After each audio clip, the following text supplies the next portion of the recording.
So what's the cost of acquisition of leads, and why is it one of the most important sales metrics you have out there? Just the other day, I was having a conversation with one of my customers, and he was boldly assuring me, do you know what? It does not cost us any amount of money to get leads. I mean, what we do is we get our sales guys and we send them to the field, 6 of them, and say, you know what, you guys go and look for customers. So it means that when they get the customers, we're not spending any money on these people.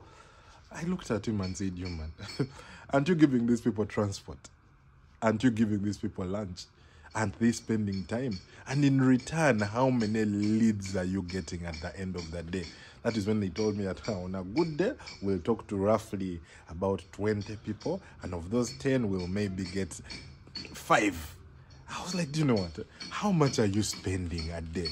He told me on average, we usually spend around, on all of them combined, it's usually about 120,000 shillings. For those in Kenya, that's about $30 in the rest of the world.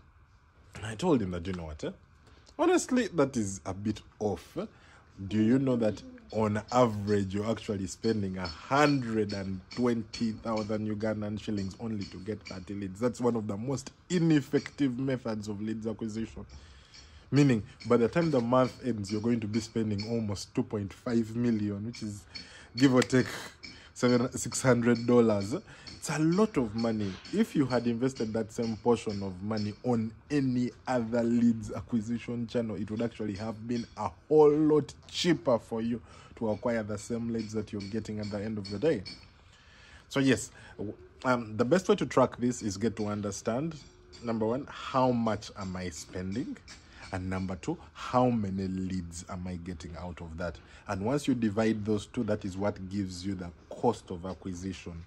The best thing you can do for yourself is understand how much am I spending to acquire leads, and once I spend this amount, how much am I getting out in returns? You would be surprised how many people just go run ads and do all these things, and at the end of the day, they're actually spending more money in Facebook ads than they are getting in terms of revenue. That means it's not a worthwhile investment for you, and without you tracking what this cost of acquisition is, you will end up literally misleading your entire team, misguiding your entire sales team, simply because you're actually not making money.